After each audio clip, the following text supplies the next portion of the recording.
All right, welcome to another episode of Let 'em Run. We have Fred here, and we're going to look at Gulfstream Park and, of course, the big Risen Star Stakes preview.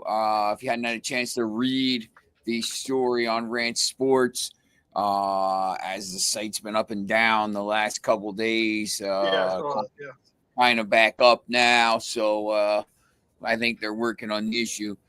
Um, what first of all, how's your week been going? I don't know if you've been betting any races during the week, but how's that been going? Yeah, Sean, thanks. Great, Sean. Week's been going good. Haven't really bet too many races, just keeping an eye on the big races that are coming up. Obviously, the Risen Star race being one of them. And there is the World Delta race at Gulfstream Park, which we'll take a look at. The weather here has been a little crazy. It's going to be a little snowy, a little rainy. So I love seeing that background at Gulfstream Park that you helped me out with right now, Sean. But we're looking forward to seeing some really good races today. On another note, just keeping an eye on some of the weather potential forecast down there in New Orleans.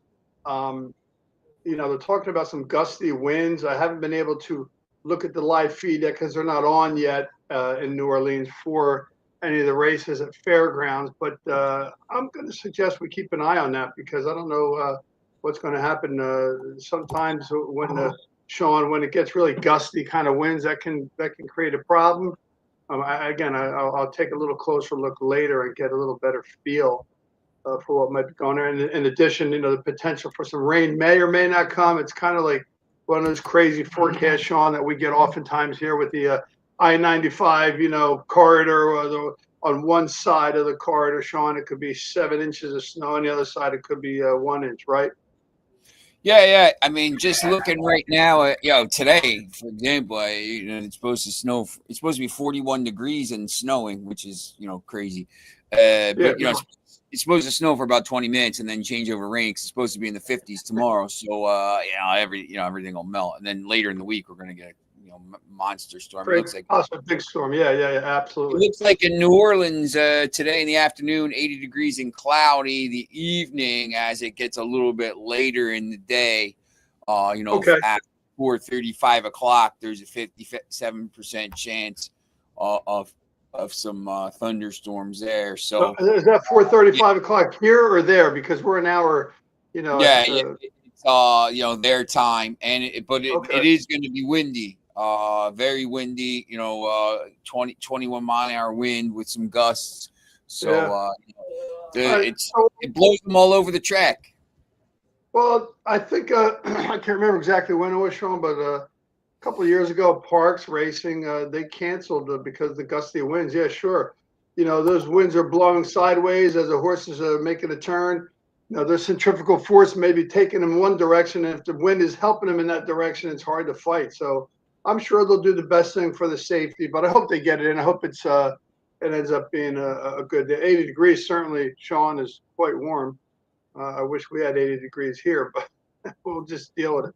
So another thing quick, Sean, I want to just mention as we go through these races when we start, and it'll come up a couple times throughout some of the races we look at,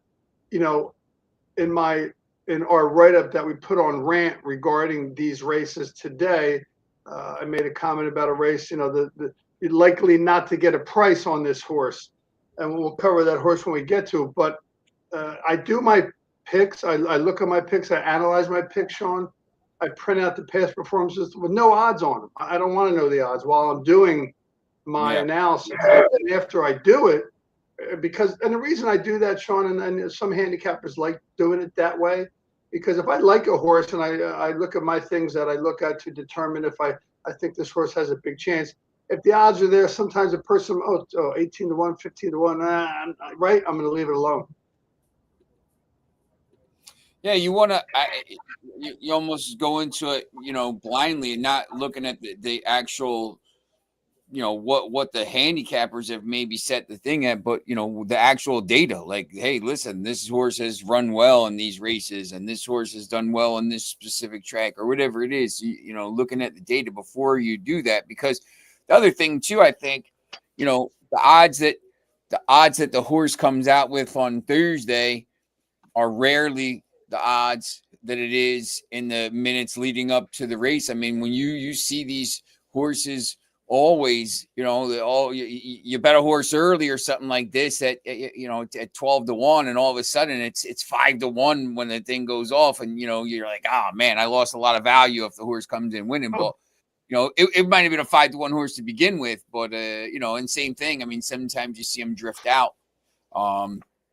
And it's like, all right, well, maybe they don't see what I see or something like this. And then all of a sudden, the horse is a 30-5-1 horse and finishes second. And you had him place the show, and you're making some money. Oh, absolutely, Sean, you hit the nail on the head, because oftentimes one of the other factors that is affecting some of these, moments when zero post time, horses are getting in the gate, and your horse that you bet that you loved as a speed horse was 5-1. The gate's open, he goes away, and he ends up being 8-5. There's a lot of discussion on this CAW, computer assisted wagering. We don't need to get into that now, but that's a big impact on those elements that you just mentioned, Sean. But you're right. I think I think it was Jersey. Where were they experimenting with the where if you whenever Monmouth, you can lock in your ways at Monmouth Park, Monmouth, you can lock it in. Yep. You lock your wager in, if the horse is 8, I mean, it works both ways. Obviously, the horse could go up to 12-1 if you bet 8-1, but it's when you bet a NFL football game, when you bet the Eagles in the Super Bowl at plus 2.5, and the line goes to a pick, you don't get the game at a pick. If you bet it at 2.5, you get it at 2.5. So right. There's a lot of that makes a difference, sure. With the way that computers are and the stuff now, and the late betting and the changing of the odds and everything. There's a lot more discussion, I think, going about that now. But that's probably for another night, like you said. Yep. But interesting topic. And one last thing before we jump in, I don't know if this is possible somehow, boy. If Brian Mulligan could get a hold of these podcasts or check us out, I mean, wouldn't it be great if we could get Brian Mulligan on here? He retired from writing for DRF, and I loved his writing style. He often interjected a little humor, and of course, I plagiarized his lookout bet. Hopefully, that doesn't result in a lawsuit. Just kidding.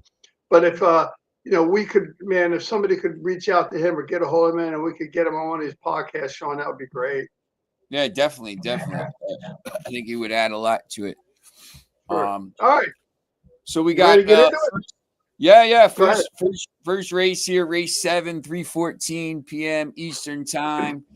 This is at Gulfstream, part of the Pick 5, claiming optional, or I don't know if it's an optional claiming or not. Turf 1 mile, $25,000 claiming race. What you wrote about it here is, this race represents an intriguing puzzle with no dominant trainers like Pletcher, Joseph, or Clement in the mix. It opens the door for some surprises in this race. So with that, kind of as the backdrop here, what did you think about this race? First, interesting with what we label big trainers. No offense to Kent Sweezy or Jorge Abreu, are both good trainers, but just the name trainers that most handicappers or even casual horse players will recognize. Both of those trainers, Kent Sweezy and Jorge Abreu, are both top-notch trainers. But there was 2 scratches in this race. One was the 4-horse Racket morning line 12-1. Didn't make a big difference to me. But my number 1 horse, the 10-horse, Never Say Never, scratched. So he is out of the race. What that did in terms of my picks was I zeroed in more so on the second choice I had in there, which I listed as a long shot at 5-1. So, again, I wrote down long shot prior to the odds coming out. 5-1, I think he's got an even better chance now, Sean, to possibly wire the field. He's got Joel Rosario on him. I look at this horse and say he needed a break. I mean, the last 5 months, he's run 6 times, once every month, twice in the last month of November. A couple months ago in November, took some time off. He's got speed. He's listed as, again, what I like to look at, the He's an E8 racer, speed up front. The 3 is an E. He's a little cheaper. I don't think he's got a big chance. The last time the 6 raced, it was a $40,000 claiming race, so he's taken a little step down. So I like the 6 even better now. And then the other horse that I picked up after that horse Scratch was the 11 horse, Flat Top Box. Sitting outside, the 2 scratches get him a little closer to the rail, so he doesn't have to make quite as a big effort to get to where he wants to get to, since he's in the ninth hole now with Dylan Davis jumping on board. This trainer, Ronald Spatz, again, has some good numbers for his time off, and second time claiming a horse. Second time in a claiming race. At this rate, has a good percentage. So I think, the race fell apart. I wouldn't say fell apart, but for me, fell apart a little with the scratch of the 10, who I really liked. So that's kind of how I look at that. I look at the 6 possibly to get the wire to the field, and the 11 to come up after him. I think just for people that are playing though, or watching this maybe for the first time, that'll happen sometimes, and you have to kind of reevaluate, right? Well, again, I think that's the unique element of our program, our podcast here, Sean, is, we look at it, we put out our picks, on Red Sports, in black and white, so to speak, to read that. And in the morning when the scratches come out, they could affect some of these picks tremendously. And there are a couple other races where the scratches did have an impact, but absolutely right, Sean. Scratches can make a huge difference, particularly if that scratch either was a favorite or was the style of the horse had an impact on how you look at the race in terms of, what kind of style they had. Absolutely. So we go to the next race, race 8, which is 3:50 Eastern Post Time. Synthetic, 1 mile and 70 yards. So we got a little bit of a different, distance again. Sure. Claiming $10,000 race here. It's I know that I noticed last week they started bouncing back and forth to the synthetic a little bit more in these later races, because the first few weeks we were doing these, they were mostly either turf or dirt. So now they're adding in the synthetic races late. So what is first of all, if there is any weather, I guess the synthetic track will hold up a little bit better, correct? Oh yeah, the synthetic will never be listed as muddy or sloppy or wet, because the way it absorbs the water, it never gets that way, and that's why they have that installed there. Again, looking at the safety of the horses, particularly when they're coming off turf, they typically would go from turf to a dirt track, and a lot of the horses would scratch. But when they use it initially as the preferred surface, for instance, in this case, the preferred surface being the Tapeta or the synthetic, if it does rain, what they talk about is it kind of packs in tight. I like listening to some of the analysts on when they're at Gulfstream Park. Larry Comus, one of the big time analysts that knows this stuff, talks about that all the time. If it rains, the Tapeta tends to tighten up a little bit, and it becomes a little bit more of a track that may be more conducive to speed horses. So Tapeta oftentimes, especially in the longer race, they do talk about closers being favored, but it depends. It depends on the style of the race, who's in the race, et cetera. And that's why in this particular race, I went with the 10 horse as the first horse to pick. He's won already on synthetic. Zayas is staying on him. The last time out, he had an awkward start. Zayas won on him 2 back. At a little shorter distance, so he is stretching out, but Martin Drexler is one of the hotter trainers there at Gulfstream Park, and I think this horse has a big chance to win. He's also number 1 prime power. His morning line, number 1 prime power on Brisnet. His morning line is 2-1. I think he's a deserved favorite. It is a race, again, that has some elements to it that are interesting, and that's why I also like the number 8 as a long shot. He, again, is a speed horse. He has the only mount for Gonzalez, who's coming in. What's interesting about this horse, first of all, he's getting in light. Gonzalez has an apprentice. He's going to ride him at 115 pounds. He previously has been riding at 121. 123, 122. So that helps a little bit. And if you look at his 4 races prior to that, 3 races prior to, well, actually 4 races prior to that, Irad Ortiz was on him. And that's why he got bet down. He was a favorite. And this race, he's getting in at 6-1. He'll probably be a higher price than that.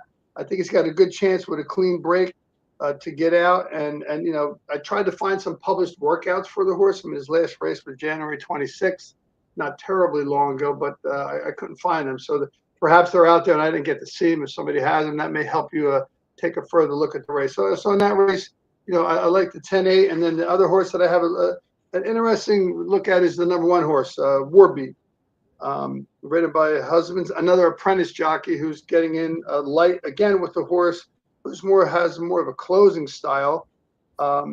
He's won on synthetic 3 times. Gaffalione got off of this horse. Obviously, he's not here. He's in Fairgrounds.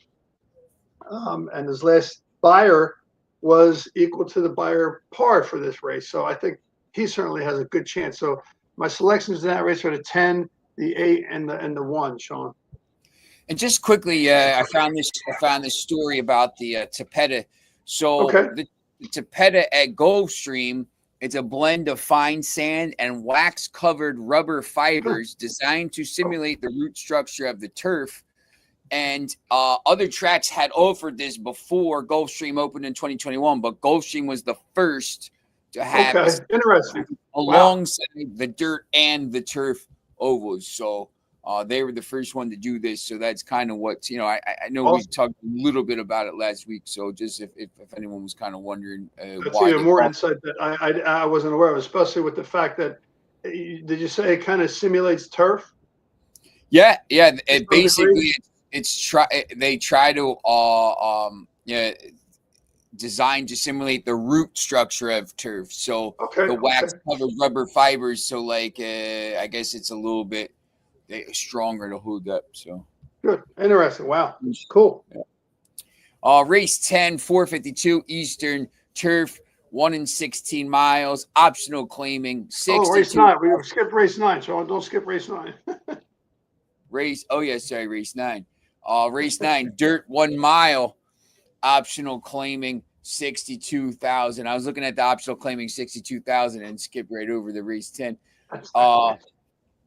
It's interesting. It's an interesting race to break down. A lot, you talked a little bit before about how there weren't trainers in the one race. Now there's some bigger trainers coming in here for this race, and the odds are pretty they're pretty low for some of these horses here. Talk about this race and how hard it is to separate some of these horses. This is a tough race to figure out. I mean, I certainly had a horse that I really like a lot. Obviously, number 4, Knightsbridge, being ridden by Alvarado, trained by Mott, looking like he has just found himself to be a good horse. And obviously, the last race that he was in looks like he was a little bit in over his head. But even with that race, he still put up a 97 buyer speed figure, even though he came in 3rd. But he was racing against some high-quality horses. He came back, worked out well, had some time off. He's also number 1 prime power, which I take a good look at. Hopefully, if he stays anywhere near 7-5, or I don't know if he'll go up much or not. I think a lot of people are favoring this horse, looking at this horse as a winner. Can't blame him for that. But my second horse that I like in here is the number 6, Uno Mas Bourbon, which sometimes comes in handy, particularly if you're having a bad day at the track. Right, Sean? That's correct. Uno Mas Bourbon. So, they got some decent ones there. I remember when we were at the Saratoga Harness Track for my birthday. I think there was at least one more bourbon there. At least there was. Yes, there was. One more round. So yeah. That horse is very consistent, super consistent. Again, has been racing in higher quality races. There are a couple of grade 2 races he was in prior to this.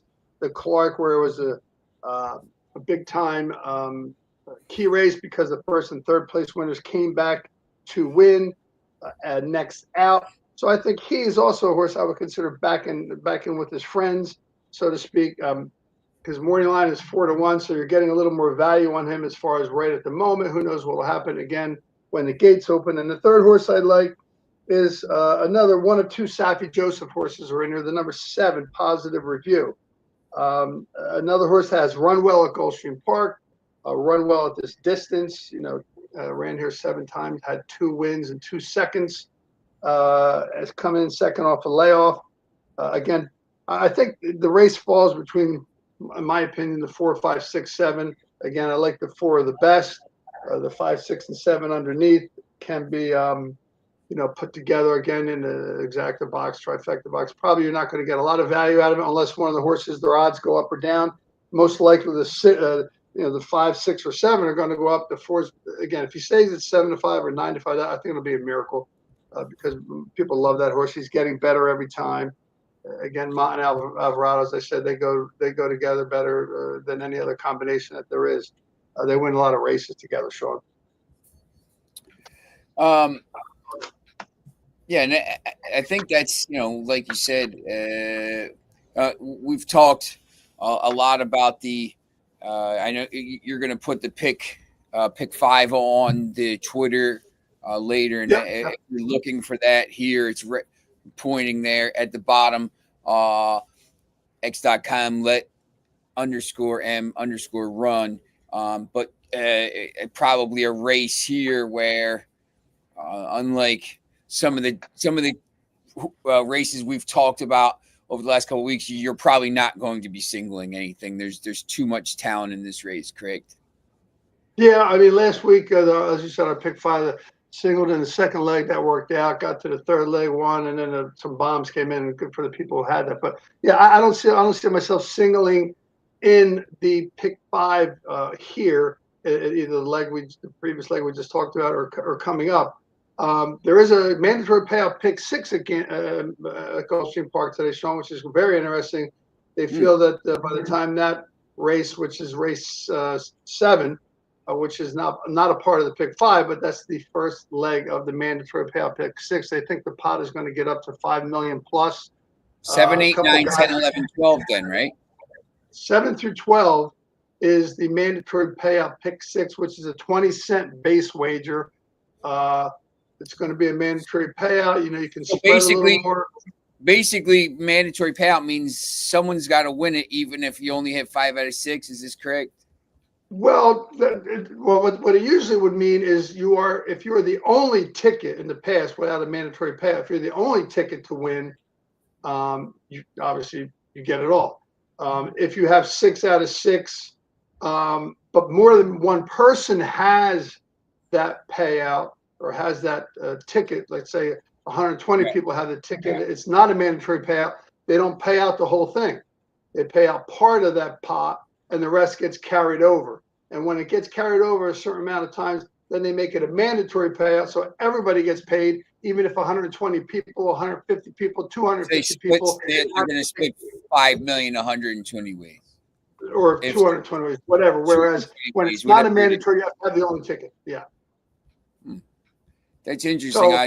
I would be super mad if I got 6 out of 6 and they're like, yeah, sorry, we're keeping some of this money. Sorry, you and one other person in the country got 6 out of 6. We're gonna split it. Well, if there was only 2 people, it'd still get a pretty good payout. But when they carry it, it only gets up to like something like $5 million if it carried over a few times, and they keep putting it in. So I just know, I know from once again, my guy Dave Little at the Meadowlands for the Trotters. Look, I mean, okay. Those you get a 1 or 2 nights. They run a couple nights a week or 3 nights a week sometimes, and you get a couple weeks where you don't get this or a couple meets where you don't get the pick 6, and all of a sudden, even at a smaller check like that, you're talking about a lot of money in that. I have to rely on you on Thoroughbred, but yeah, I can see how that can happen at any track. But yeah, interesting. Yep. So race 10 now, 4:52 Eastern, turf 1 in 16 miles, optional claiming 62,000. So quick note on that race. The 10th race, that's what we're going to next. In the 10th race, The one horse isn't ridden by Marriage. That was my fault. It's ridden by Raj Marag. So it says I made a comment about that horse that's his only mount. Yeah. Yeah, that was my bad. The guild in the 10th race. So let's take that aside. That was the spell check thing. Didn't take care of it. But anyway, so yeah, race 10 again. It's on the turf, as you said. Another race, whereas I think I didn't mention this before, but in the 7th race, the first race of the pick 6 and the first race we analyzed, the morning line favorite was 4-1. Again, in this 10th race, the morning line favorite is 4-1, Sean. So that's what we're talking about, having a single horse. There could be tons of value in these races. And this race, there is a lot of value in this race. And as I mentioned before, I do my odds picking out my horses. I do my picks before the odds come out. And when I wrote this up, I put, Clement knows how the horses put them where they win. And Rosario's riding, the price may not be attractive. And I said possibly use it as a single because I thought this horse might be, 2-1, 9-5. And he came out in the morning line was 8-1, Sean. That's interesting. Well, again, it just based on the information I looked at. And when you look at this horse, you look at this horse being ridden by Rosario, number 1 prime power. It's one, his last 2, in his last 4 races, he's been either first or second. He certainly is in a race that's in the same class as this race. He only broke his maiden 2 back, but he's been getting better and better. And this is probably the race I'm most excited about to see how this horse does, Sean. That thing, Mirage is now fixed. Marriage to Mirage. I don't even know if he's married. I don't know. Yeah, I mean, I think once again it goes to the fact that you don't want to see the actual odds maybe while you're looking at these early kind of picks to bias you. So no, absolutely. It definitely made a difference right there. And even with the long shot that I have, the long shot that I wrote down, his odds are lower than the winner I have because again, I didn't look at it that way. And Raj getting the only mount with a Pletcher entry, he has a style that could be a ground saving trip from the rail. Raj doesn't get many mounts. The last two back he closed tremendously. The horse did. Bravo was on him. Mirage got on him last time. Didn't run too well. It was in a stakes race, a little bit higher on turf. So I think that horse has a good shot as a long shot to pick up some pieces, Sean. I always find that interesting, when you see a jockey like that jumping on and he hasn't been running a lot, and obviously maybe he thinks it's a good horse. Well, yeah, absolutely. Well, Todd Pletcher doesn't ask people to ride a horse unless he thinks they can win. And Raj was in the broadcast booth for a while with one of our other buddies who is an analyst for horse racing today or on the network, former baseball player, right? Paulie LaDuca. He used to be with him on their airtime, and Raj said, "Hey, I want to get back on some horses." And when he gets mounts, he does pretty well. If you look at his record, I mean, he's coming in at 13%, which isn't bad for the limited number of mounts he gets. And like I said, Todd Pletcher tapping him on the shoulder and saying, "Hey, I want you to ride this horse for me," and that's Todd Pletcher's only horse in the race. Yeah, that would be red blinking lights to me. It was for me. It was for me. Race 11. Horse I like. Before we get to the horse I like is the 4 horse who was the morning line favorite. Safi Joseph and Zayas, they team up together all the time. So if you're using him in some exotic bets, you might definitely want to consider using the 4 as well. But again, I think this is one of a number of interesting races, Sean. So race 11, 522 dirt, 1-116 miles, the Royal Delta Stakes. It's a grade 3 race, 165,000, obviously a big race. And I happen to see a lookout bet here, so there is a lookout bet, and I also made a comment that you know, good luck figuring this race out in some other ways too, because I mean, I think race 12, we'll talk about that race. This race is a lookout race, not that horse is a lookout bet based on what I looked at. Again, his morning line is 9-5. When I looked at him, I thought he was a horse whose number should be 9-5. Got a high early pace of 124. A lot of the analysts who are looking at this horse are saying he's probably going to run away with the race and not look back. I don't disagree with that. I think there's not a whole lot of other speed. The two scratched out, Sean, Dream Concert, he had some speed. I'm not saying he would have won the race, but he probably would have given that horse a little bit of a fight. The 8 horse probably has a good chance just to pretty much take this field and get as far ahead as he can, relax him, let him rate a little bit, and I think he's got a good shot to win. So he is truly, in the words of Brian Mulligan, a lookout bet. And I think he's certainly going to be a whole lot lower than 9-5. And in some of the horizontal bets or vertical bets that I make, he may be a single, Sean. Yeah, he's going to go off of 4-5, something like that, 3-5, probably, right? I think so. I mean, a lot of people are looking at that horse and saying, no, he's going to be, or she's going to be a very special filly. Not trying to compare her to some of the other great fillies who have been running as of late.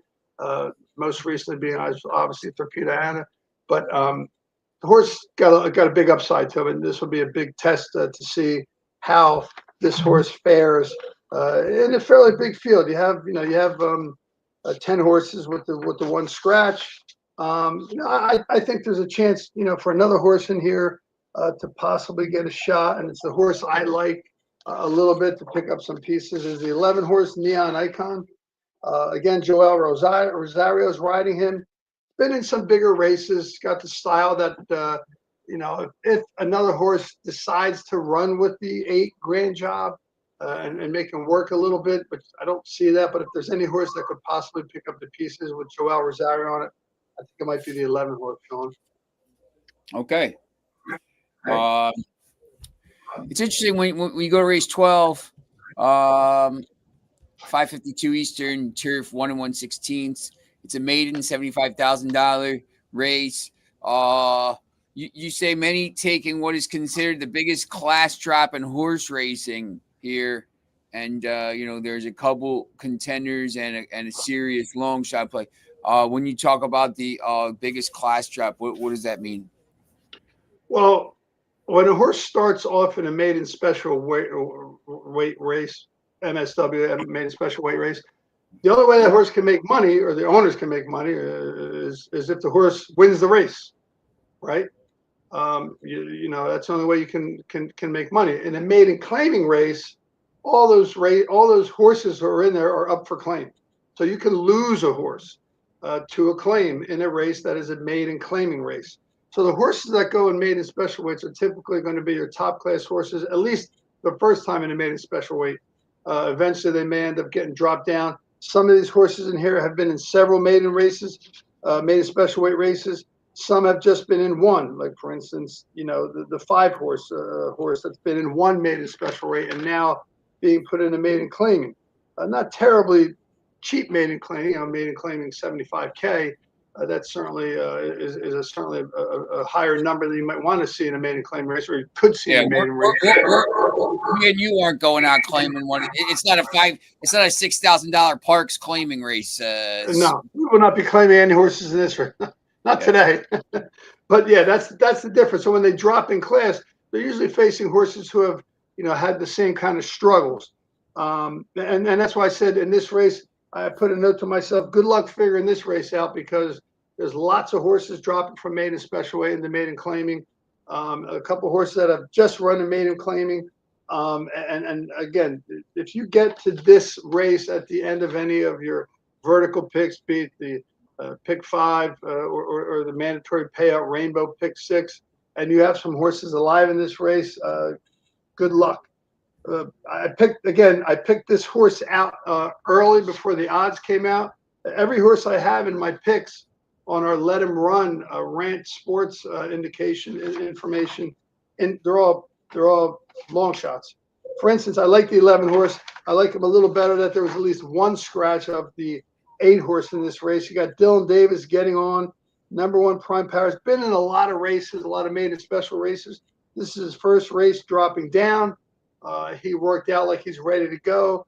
Mark Cassia is a very good, obviously, trainer with a lot of upside. So I used him as my first pick. I picked the number 10, Shogun, as a second pick. Also has an outside post. Getting in a little light again with Husbands, who is a good jockey. Has been in all maiden special races. Has not raced very much on turf. Does have some turf pedigree with Blame and Arch in his background. One of the reasons I picked this horse, and this is a little bit of now everybody can see it. It's nothing that's not available to see. When a trainer puts a horse into a maiden claiming race, how do they do?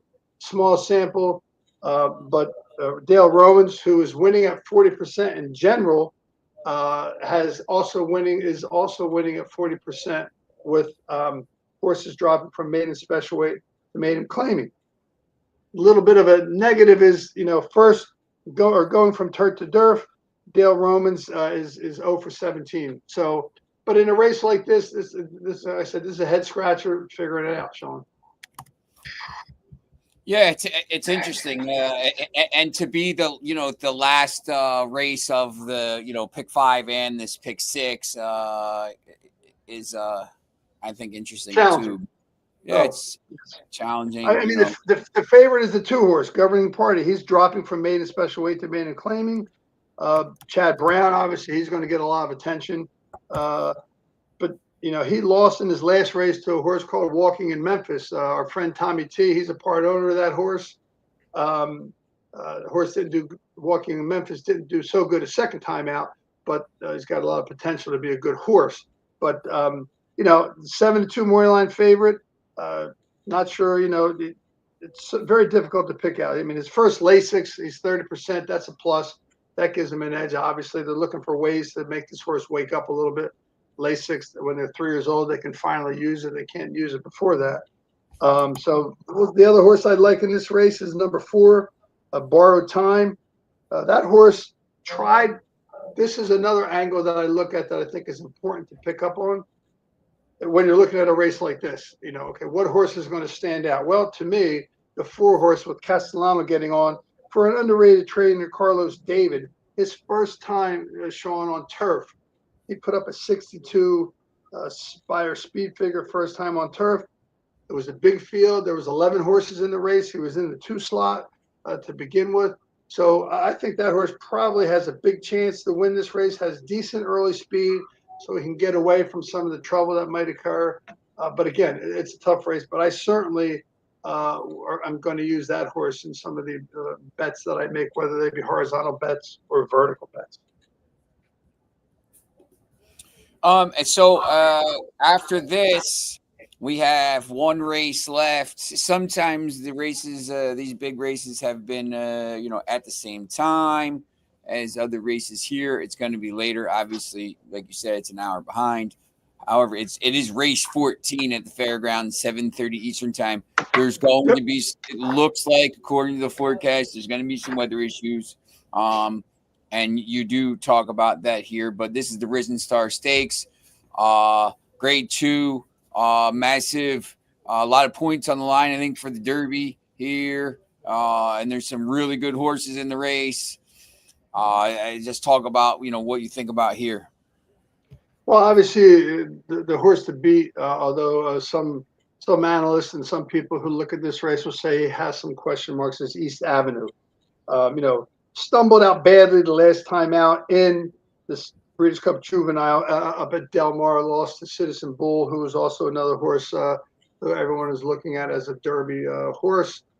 Basically, when you get 50 points to win a race, it's almost essentially a win and you're in kind of a situation. Whereas previously, Sean, there were 20 points and 10 points, et cetera. But from now on, from here on in, every weekend, it's essentially going to be a win and in. But I'm looking for a little value in this horse, in this race. So again, watching the sky, keeping an eye on the forecast. Regardless of the forecast, the horse that I'm going to use, and a lot of people are migrating towards this horse, is Built. Number 9 horse being ridden by Luis Saez and trained by Wayne Catalano. Wayne Catalano's been around a long time, knows how to train horses. Horse hasn't really run a bad race since he started, and 2 back at Fairgrounds. He put up a 92 Beyer speed figure. Only 5 horses in the race, but nevertheless looked impressive, professional, winning that race. The last out, it was in a slop. He lost by a neck to another horse, Disco Time. It was also another horse that is getting a lot of looks for the Kentucky Derby Trail. So he's already raced against some high quality horses. He can run obviously clearly in either a fast track or a muddy track. So he's certainly going to be a horse that's going to get a lot of looks. Again, along with the favorite East Avenue. And the other horse that I threw in, which I think everybody can see the same thing, and a lot of people have talked about this horse as well, is the 1 horse, American Promise. He put up an impressive Beyer speed figure, 2 out in the slop when it was muddy. A 95 Beyer speed figure to break his maiden. Went out again, second time in the Southwest, was bet at 21-1 and came off slow. Was a little bit off in terms of his style running. Looked a little green there. But D. Wayne Lucas, been around, knows a little bit about horses. Put this horse in this race and put Keith Asmussen on him. So that's the other horse I'm looking at. And we'll all keep an eye on how things are going there with the weather, Sean. Yeah, obviously the weather will probably play factor all around the country. And look, it's a spring. It's still the winter. As we get into the spring, I mean, here we are. I have. Let me pull this up. I have my countdown clock here somewhere. We are only 27 days, 9 hours, 41 minutes, and 55 seconds from daylight savings time. So. Not that I'm counting down the it sounds like you are counting, Sean. I think you are counting. Yeah. I have that update on my phone. Since about 2 weeks ago. Last year I had my guy Fran, at work. The guy designed me a widget so I could have it on my computer at all times. To know how long it is till daylight savings? That daylight savings is the greatest day ever because you go to sleep the one night and it gets dark at 5:55 and then the next day it's it gets dark at 7 o'clock at night and that's tremendous. It's everything. I'm looking forward to that too. Absolutely. Makes a huge difference. I mean, I think, mentally and all this stuff, I just think when that happens, spring is here and it's, you're right around the corner. You're going to be outside at parts instead of sitting inside freezing, watching these horses run and stuff. So looking forward to that, Sean. And that, that just means once again, we're couple weeks out or 5-6 weeks out from a big derby party at the Ancient Order of Hibernians. Looking forward to that. Every year we've had it, Sean. It's gotten bigger and bigger. And thank you for coming and doing the podcast from there. That created a lot of interest in horse racing for many people at the club and many people who watch the podcast. And again, we'll have some special guests as we get closer to that.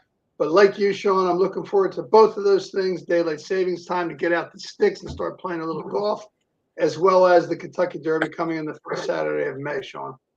That's right.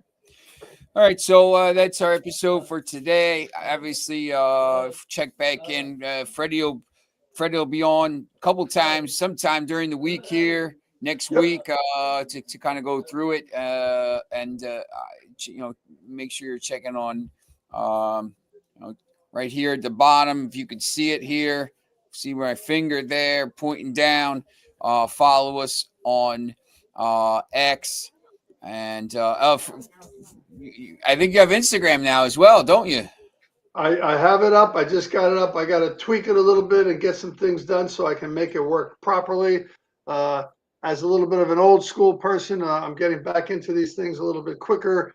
But the X is up and looking good, and we keep posting things on there. And I will post the pick 5 I'm going to play.